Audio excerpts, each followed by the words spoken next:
Okay, hello everybody, and welcome to the next installment of our Butte County Library REACH program in financial planning, financial wellness, financial literacy. And so today we are going to cover how much do you need to save in retirement. And the tools that we're going to use here are going to be, thinking about how much do I need to put away every year until I reach retirement so that I can support the retirement plans that I have for myself. And also some other things like maybe you have a pension, maybe you have an expectation for Social Security, those kinds of things too. So we'll talk about all of that and how those kind of play together. And just as kind of a refresher, Butte County Library, this program is through Butte County Library. It's called REACH, and REACH supports a lot of different economic empowerment and financial literacy and educational topics. And so if you want to see any of the other workshops related to the REACH program, you can go to buttecounty.net/BC Library and see there's a calendar on there. You can see all the different workshops for yourself and which ones are relevant to you. There's all kinds of different topics from employment resources to small business and entrepreneurship, financial literacy and economic empowerment, all kinds of different things. And so without further ado, let's get into retirement planning. So a couple things that we're going to want to talk about for saving for retirement. There's two really main time frames that we're going to work with here in retirement planning. The first part is your working years. You're going to work for some amount of time, you're going to put money away into savings, and you're going to build up a retirement fund. And then in the second half, maybe not so much half, but the second part, you're going to be retired. And so you're going to take money out of your retirement account. However much money you have built up in this pool of funds, you're going to withdraw from that to support your retirement plan. Now, some people may have a pension where they don't have a big pool of money necessarily. They're just guaranteed a certain income for the rest of their life. And that's perfect. That's great. If that supports all of your plans, if you can generate from your working years, if you have a pension that provides you with enough income for the rest of your life that you never have to worry about anything again, that's perfect. Then maybe this workshop might not be for you. But for a lot of us, I have a pension. I'm an employee of the state of California. And so I have a CalPERS, which is the California Public Employee Retirement System. I have that pension available to me, but it's not going to generate enough income for me that alone will support my retirement. And so I need to supplement my retirement with my own savings. And so I have my own IRA savings account for myself where I put money into investments, save for the future. And then when I retire, I'll have a combination of that CalPERS savings, my own IRA savings, and depending on how things go, maybe some sort of Social Security might be available for me as well. Although I'm young enough that I'm not confident or certain at all how Social Security will work when I reach the age where I might, 70 or so, where I might start considering taking Social Security.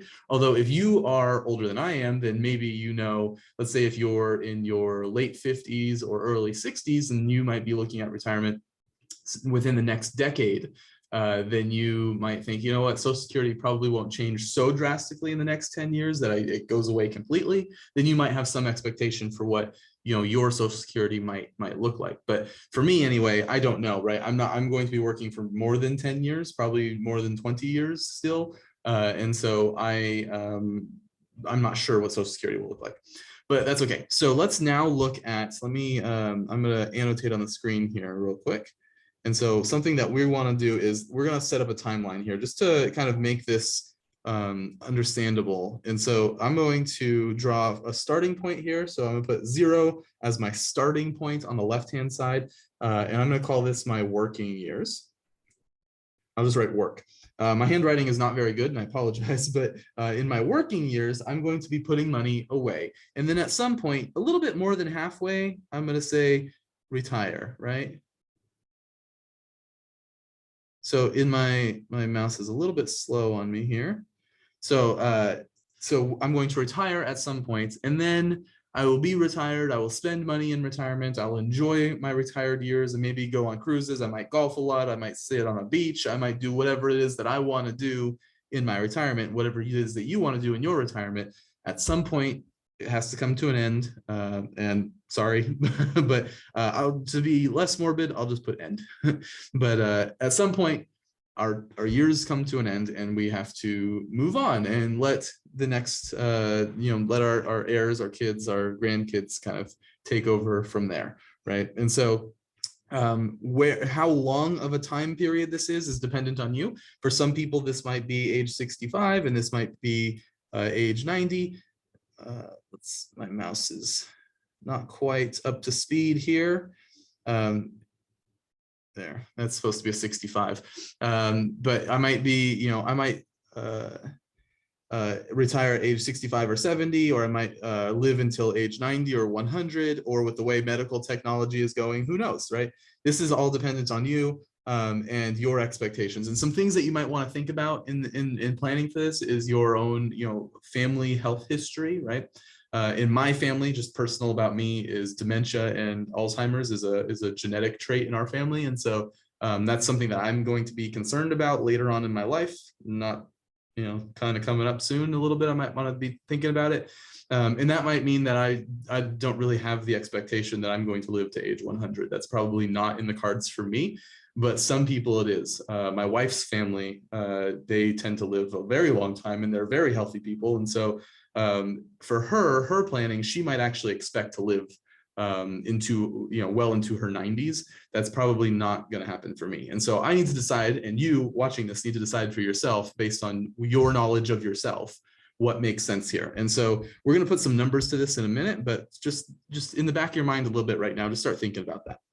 So, okay. And then my retirement age is, again, an independent choice for each of us, right? Some of us are like, I need to retire at age 45, and I'm going to do everything I can, and I'm going to work my butt off for the next few years until I can retire at age 45. And that's very commendable. I appreciate people who want to do that. That's, again, not going to be something that works for me. I can't put in that much work to be able to make it happen. But for some people, it is possible, right? For others, and myself included, looking at late 60s probably makes a little more sense, right? Or even up until age 70, 71, 72, I might still be working. If medical advances in Alzheimer's do pretty well, then I could make that happen. I'm gonna have to figure out for myself what makes sense. But for you, you figure out for yourself what makes sense for you. So just for the sake of putting some generic numbers to this, I'm gonna say retire at age 60. If my mouse will help me out here. So retire at age 60 and then live to age 100. And the reason I'm putting that is because it makes the math easy. And so if I retire at age 60, live to age 100, then that means I have 40 years worth of retirement. And so I need to save up enough money. I'm gonna put a big dollar sign here to say I need to save enough money to support 40 years worth of retirement by putting away every year while I'm working some amount of money, right? And so each year while I'm working, I'll put a little arrow, and I'll put a dollar sign, put another arrow, I'll put a dollar sign, and then I'll put another arrow and a dollar sign. And so what I'm doing here is each year while I'm working, I'm putting away some amount of money. And I'm going to keep doing that over and over and over again. And so I'll just keep saving over and over as I'm working. I'm put away some money, and these are all little dollar signs. And eventually I have the big dollar sign because I will have saved up some amount of money. And depending on your plans, that could be $1 million, it could be $2 million, it could be $3 million. Some people are going to want to have a huge amount of savings in their retirement so that they could live on maybe $200,000 a year for 40 years, for example. You're going to need, a few $1 million to support that if that's your plan. That's not impossible to do. It's actually quite common that is a way that, or that is a plan that people have and that works out, but it really depends on your plans. And so I have some big pool of money that needs to support 40 years worth of living, right? And then while I'm retired, I'm going to say, I'm going to take some money out. I'm going to take some money out. And you can see these are the down arrows, right? Up arrows before was me putting money in. Down arrows here is me taking money out, so on and so forth, until age 100, at which point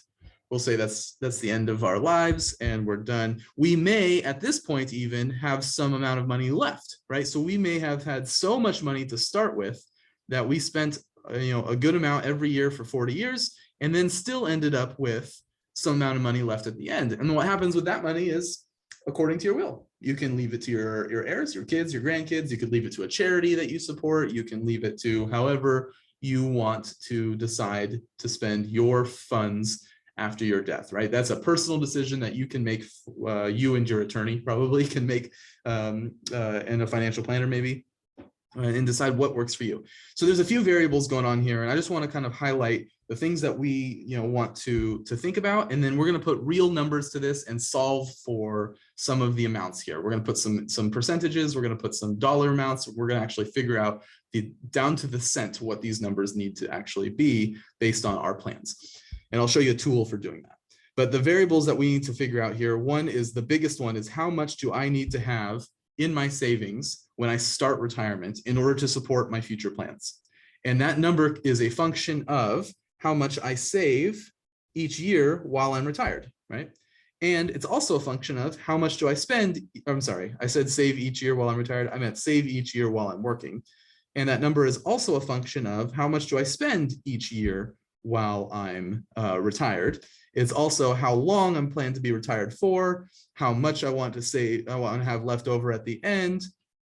And it also even additionally is a function of how much am I starting with. If I have no money saved at all right now, then that's pretty simple. I put in a 0. But if I have some amount of money saved to start with, I can put in a different number there. And so there's a lot of different things going on. And one silent variable that's in here that we haven't mentioned yet and isn't visibly obvious is my investment returns. And so this whole time that I'm putting money away, I'm also earning some investment returns. And so I'm gonna put a little percentage here to represent that I have some percentage return. So if I invest my retirement savings, let's say I have an IRA or a 401k and I'm buying stocks and bonds with that retirement account, it's going to earn maybe 10, 12% every year while I'm working. And then even in retirement, it might earn 1 or 2% a year while I'm retired too. And so there's a lot going on there, right? And so I know this is very complex, and that's why there's a whole career path dedicated to people who do this. But these are some things to think about. And then I'll show you a very simplified version that you can use for yourself in just a second. Oops, I need to clear that. There we go. Okay, so let's put some numbers to it. There's a tool here that we're going to use. Microsoft Excel has some functions within it that allow us to do this planning fairly easily. And I'm going to give the Butte County Library a plug here and say, if you don't have Excel available to you on a home computer, you can go and use community computers available at the library to use Excel's functions as well. And so there's just a recap of the variables that we're going to need to use. And let's go to Excel. And I built a little table here that we can use to kind of outline what's going on. And so the same thing like we did in the timeline is I broke it down into 2 pieces, working years and retired years, and then all the variables that are involved here. So the present value is how much, let's say the present value in our retirement years, this is a table that we're going to fill in. The present value for our retired years means how much are we going to start with when we start retirement. Present value when we start. So present is when we start, future is when we end. So when we start retirement, we're going to need some amount of money saved up, right? And we don't know what that is yet, but it could be like $1.5 million, maybe, who knows? We're going to figure out that number. We're going to solve for that number in just a minute.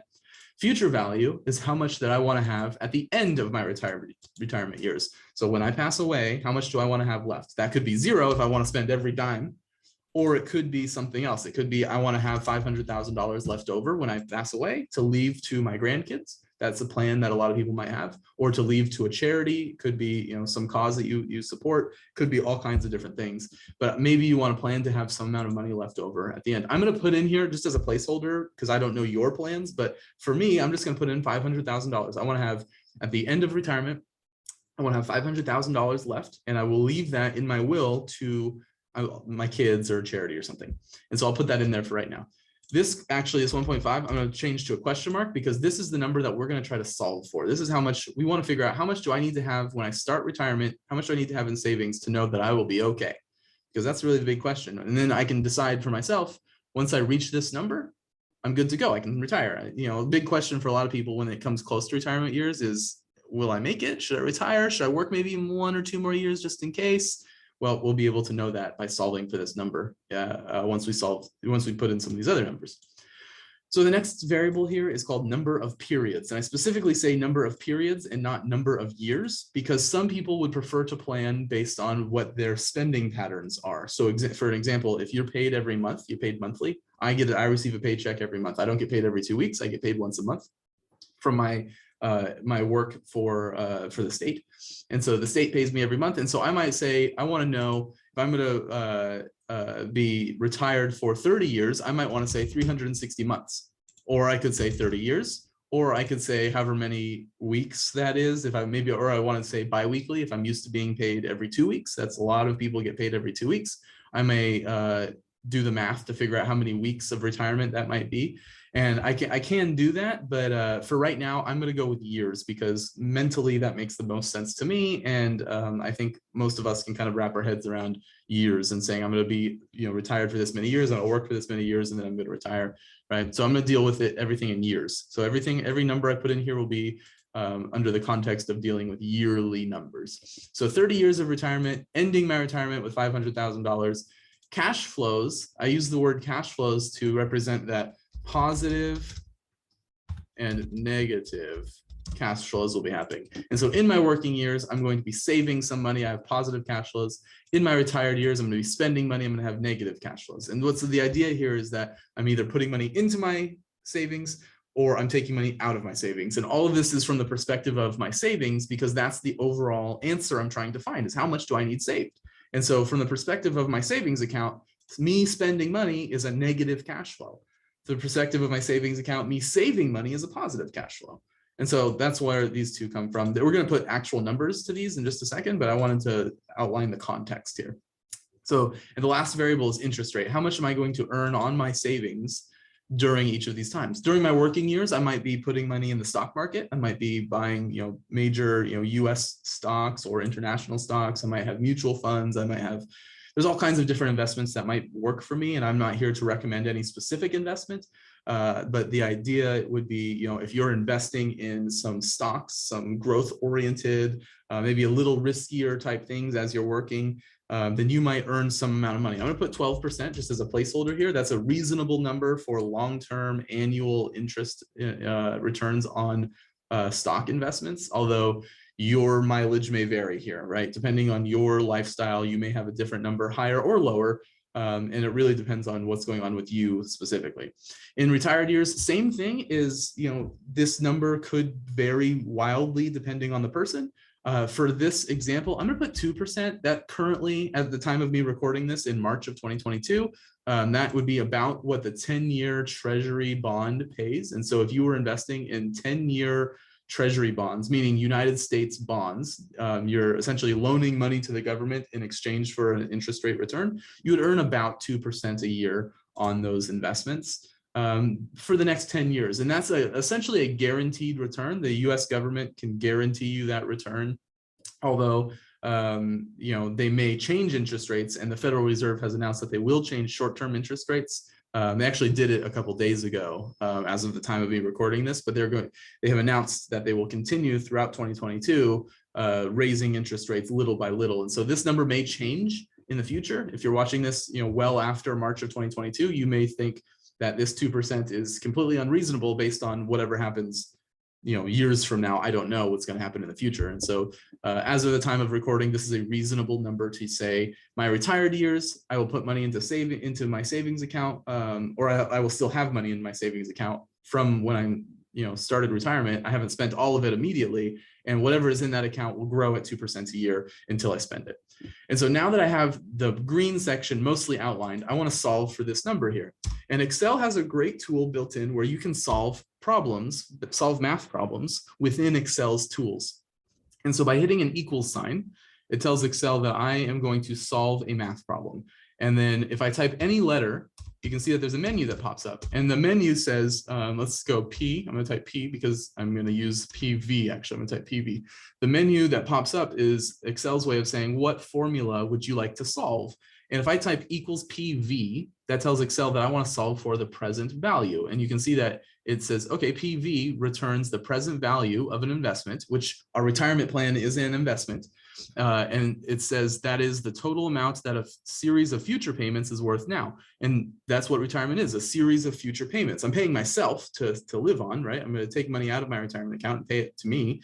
And then I need to change this negative number here in just a second, but and then returns the total amount that it's worth now, right? And so I can say, perfect, if I hit the tab key, you'll see that the PV becomes capital letters and it adds a parentheses. And that tells Excel, okay, we're going to use this formula.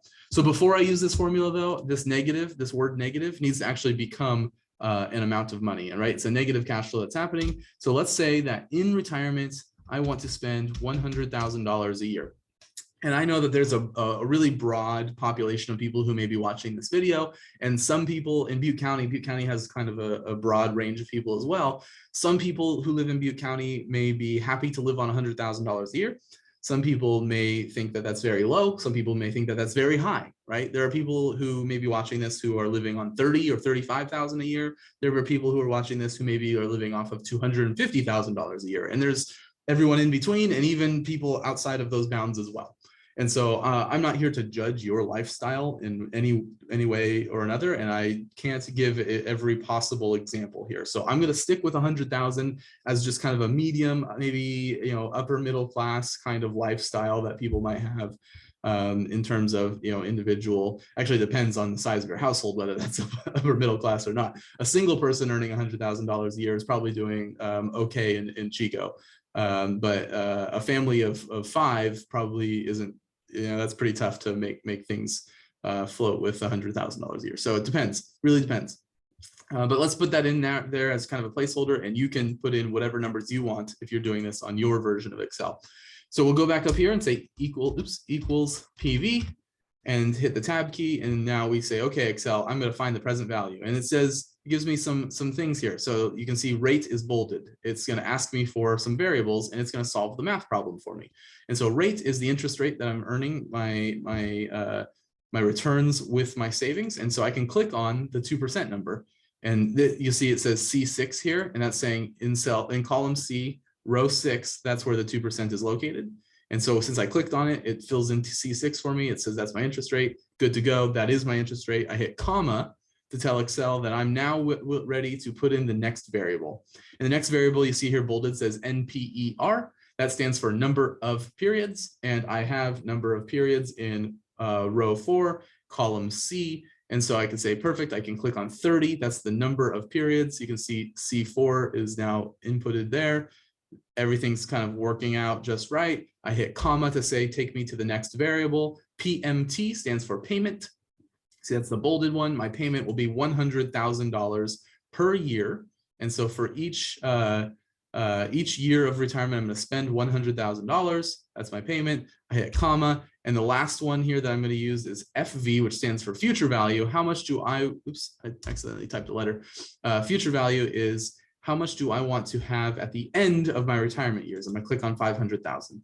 And now you can see there is a last variable here called type, and we actually can ignore that for this work that we're doing here. The type is whether or not you want the savings and earnings to happen at the end of the period or at the beginning, and we don't need to really worry about that for this scenario. So I'm just going to hit enter. And you can see it comes up with a negative number, $2.5 million. And the reason it's negative is because what Excel is saying is that I need to put $2.5 million away into a savings account in order to generate an income of $100,000 a year for 30 years and having $500,000 left over at the end, earning 2% the entire time. So the reason for the negative notation here is just because Excel says you need to spend this into a savings account first in order to generate $100,000 in income later. And that's fine. That's just kind of the thought process of how Excel works. You don't need to worry about it being a negative. Just know that 2.5 million is how much you need to have saved in your retirement in order to generate all of these results. And we can quickly double check that. If I make a new sheet here, I can say, if I was going to save some money, let's say I have my starting, actually I need to put year and then my starting amount, my interest earned, my spending, and then my ending amount, right? And so what this will be is a plan for all of my years while I'm retired. And I can say year 1, year 2, year 3, year 4, year 5. And if I highlight all of these and just copy it down a little bit, I can go 30 years. I actually need to go one more, 30 years. So I need 30 years worth of retirement. How much am I going to start my retirement with? I'm just going to type in 2.5 million. So if I start with I'm going to make these dollar signs. So if I start with 2.5 million and I earn 2% a year, so I'm going to say equals 2%, and then shift 8 is times, and then 2.5 million. Say I will earn, in my first year, I'll earn $50,000, but I'm going to spend $100,000, right? And so my ending amount will be equal to 2.5 million plus the $50,000 that I make minus the $100,000 I spend, and hit enter, and I will be left with $2.45 million. That's pretty obvious, I think, because I'm spending 100 and earning 50. That should just be a difference of 50. So good to go. I am going to highlight these and make them dollar amounts just for visual appearances, make it look a little bit neater. Okay, so then in year 2, I'm going to start with however much I ended year 1 with, right? So I can say equals and then click on my ending amount there, hit enter, and say I start with 2.45 million. My interest earned is 2%. In this case, it's times B2, but if I click on this cell and hit Control D, then it will say 2% times the next amount. So instead of earning 50, I earn 49 because I have just a little bit less. I'm still going to spend $100,000, so I can copy this down. And then my ending amount, if I copy this down as well, will do the math on the next row. And so now I have 2.399, and I could actually take this number and copy it down again. I want to make sure this number got changed somehow, 100,000. There we go. And so I can then highlight all of these and copy all of them down the whole way. And at about, so I was just off by some, I typed 2.5 million instead of copying over, it's 2.515 million. So if I make this 2.515 million instead, you can see that that's pretty close to that $500,000 ending amount at the end of year 30 right here. I make that highlight to show it. So we'll have about $500,000 left over at the end of 30 years. And so that's kind of the plan here, right? So if I wanted $100,000 in spending over 30 years, earning 2% interest, and then leaving $500,000 to my heirs in my estate at the end, I need to have $2.5 million available when I start retirement. And that's the basic, like that is a base plan, right? I need to adjust this a little bit though, right? And this maybe it gets a little bit too complex. I want to try, this is a public video, you know, open to anybody to watch. And so I don't want to get too complex with it, but I do want to plug in the idea here that if you also have a pension or you have Social Security, those two will contribute to this as well, right? And so if you have a pension that's promising to pay you, let's say $2,000 a month, and there's 12 months of the year, so that would be $24,000 a year.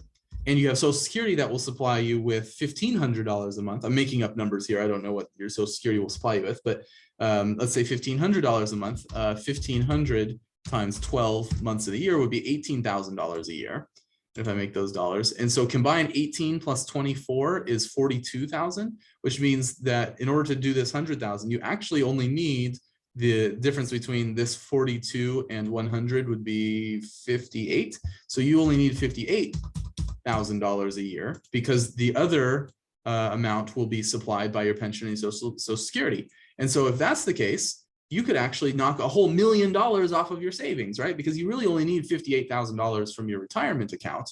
The rest of it will be supplied by your pension and Social Security. And so now you only need 1.5 million in savings, and you'll be okay there too. So there's just some things to think about, right? Now you say, okay, well, how am I going to save? Let's go back. Let's ignore the pension and Social Security for right now. Let's go back to 100,000. We say, okay, with $100,000 needed every year in retirement, I need to save 2.5 million. And you think, oh man, how am I going to save $2.5 million? That for a lot of, especially in Butte County, for a lot of people, that seems completely unreasonable to save $2.5 million.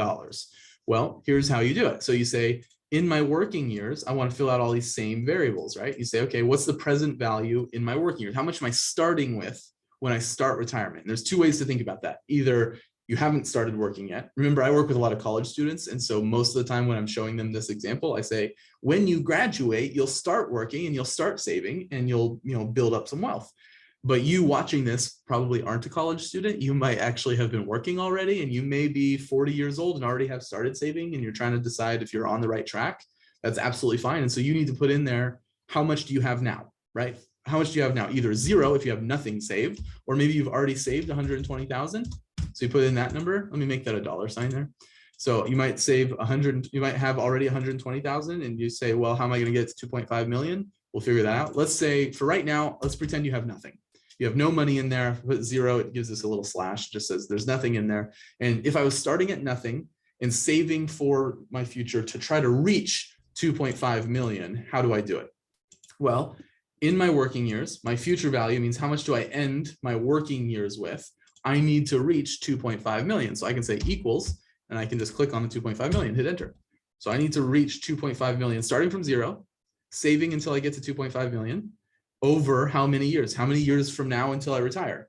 Well, you can just guesstimate that right now. You can say, well, I want to retire at least by age 60. And for example purposes, let's say I'm age 30 now. So from 30 to 60, that's 30 years, right? I need to work and save for 30 years, starting at nothing, aiming for 2.5 million.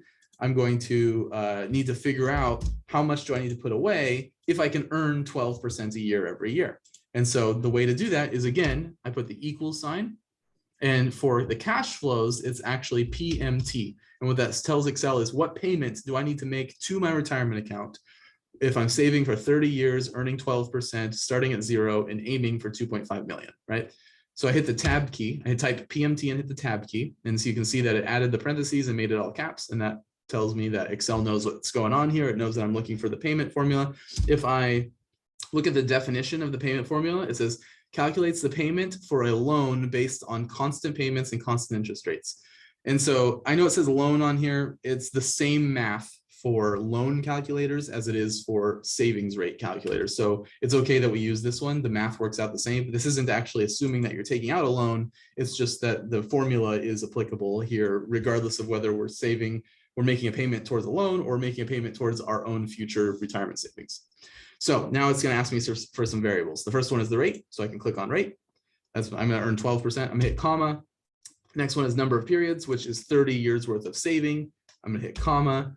PV is my present value. How much am I starting with? I'm going to click on that one and then I hit comma. And then future value is how much am I ending with? And I'm going to click on that 2.5 million. It's a negative number. That's okay. We can let it be a negative number for now. I'm going to hit enter. And it says you need to save $10,424 a year and 12 cents a year for 30 years, earning 12% to reach $2.5 million.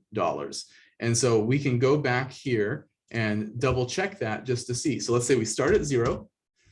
We earn, I'm going to make this a 12% on 0. And then we're going to put away, we're going to save. Let me go back and double check my number, 10,424. So instead of spending, I'm going to say 10,424. I'll leave off the, 10,424. I'll leave off the 15 cents because it's not a big deal for right now. And then my ending amount should be equal to my starting amount plus any interest I earned plus any additional savings that I put in there. And then I'll change this header here to say savings. And now my second year will be equal to my ending amount from my previous year. I can use Control D for down to add some interest rate on there. My savings amount will be that same 424, and my ending amount will be, if I add up those three, and now I can continue this same formula down and see that, let me double check that we want this 10,424 to be the same for all of those. Perfect. And you can see that as I put more money away every year, I earn more and more interest. And in fact, I'm actually in my 28th year, I have $1.7 million earning $200,000 in interest. And I'm still continuing to add $10,000 a year to it. I end up with 1.9 million. I just about crossed that. I'm really close to crossing that $2 million mark in my 28th year. And I'm about to $2.5 million by the end of the 30th year. So you can see that this still works out over 30 years. I'm saving a lot more and I'm expecting a lot more in interest during this time, but it's still going to work out just fine. So we can see it is possible with $10,000 a year. Now, if my income is $30,000 a year, it's going to be really hard to save 10,000 of that, right? But if my income's really low, I'm barely scraping by. But if I'm earning $30,000 a year during my working years, then it might be unreasonable to expect to have $100,000 a year in my retired years, right? It's you need to decide, you can change any of these numbers. So let's say once you've built this, you can actually modify a bunch of these numbers. Let's say I only earn 1% a year in retirement, but I earn 10% a year in my savings. I only need to live off of $80,000 a year while I'm retired, and I'm only going to be retired for 20 years, and I'm going to work for 40 years more instead, right? You can start changing these numbers. You can see how all of these end up changing as well.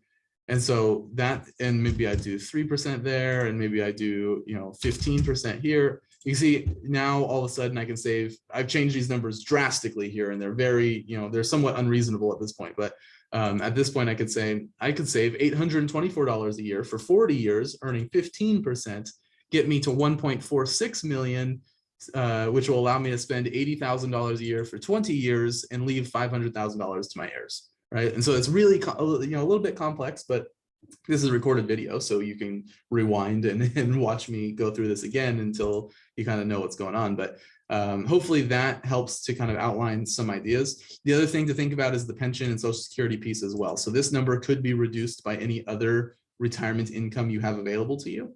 And so just think about that this number might be lower, which means your total amount of savings needed might be lower, which means the amount of savings you have to put away every year in your working years might be lower.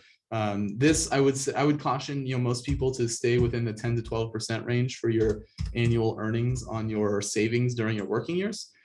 Just be a little bit, we say, be conservative with your estimates, meaning expect that you may not make as much as you think you will, right? Or you might need to save a little bit more than you thought, or you might need to reduce your spending in retirement just a little bit, right? Think about, okay, if I were to be wrong with any of my numbers, any of my assumptions are wrong, let's say that they were wrong by a scenario in which it makes my life a little worse. And then what would it look like in that case? And that way you can plan, you always want to, plan for the worst case scenario and then be happy when it turns out that you were wrong about the worst case scenario. And in fact, things are way better than you thought, right? That's kind of the way to address this. Okay. So let's go back to our PowerPoint here. That's kind of some ways to outline retirement savings and think about it in the future. Now you do need to determine what your overall need is in retirement. We talked about Social Security and pension, and it is a little bit difficult. One, it's difficult to think about, how long am I going to live? Do I need to plan to age 100, plan to age 90, plan to age 70, right? It really depends on you and your lifestyle. That's very difficult to plan. The other piece is if you have some guaranteed income, Social Security or pension, that might not be impossible to plan. And so I have a couple links here. One is for CalPERS, just as an example, and the other one is for the Social Security Administration.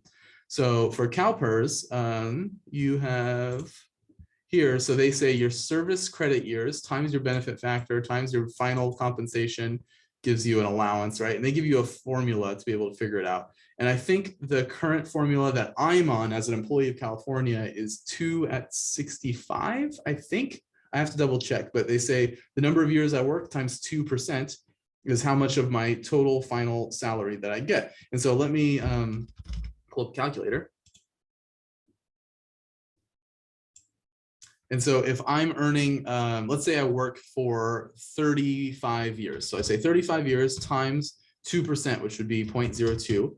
So that gives me 70%, right? So 70% of my salary is how much I would get every year in retirement. So if I was earning, let's say if I was earning $85,000 a year when I retire, that means in my retirement, I would receive $59,500 a year. And for CalPERS, that's kind of a normal type of formula. A lot of pensions would use a certain percentage times the number of years you work, and then times your final salary. So whatever you're making when you retire, that's how much they'll pay you for the rest of your life. Other pensions will work very similarly, but some might take an average income over the last maybe 3 years or so. That's pretty common as well.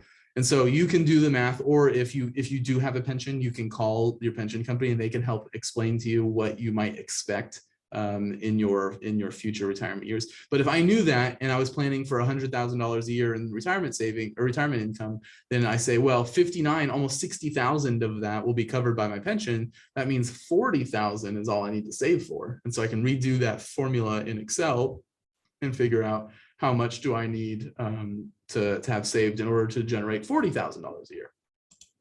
There's also the Social Security Administration has a calculator, right? And so the ssa.gov/OACT/quick-calc will give you a calculator. And so let's say I can put in this is what they fill in automatically, but I'll just leave that for there.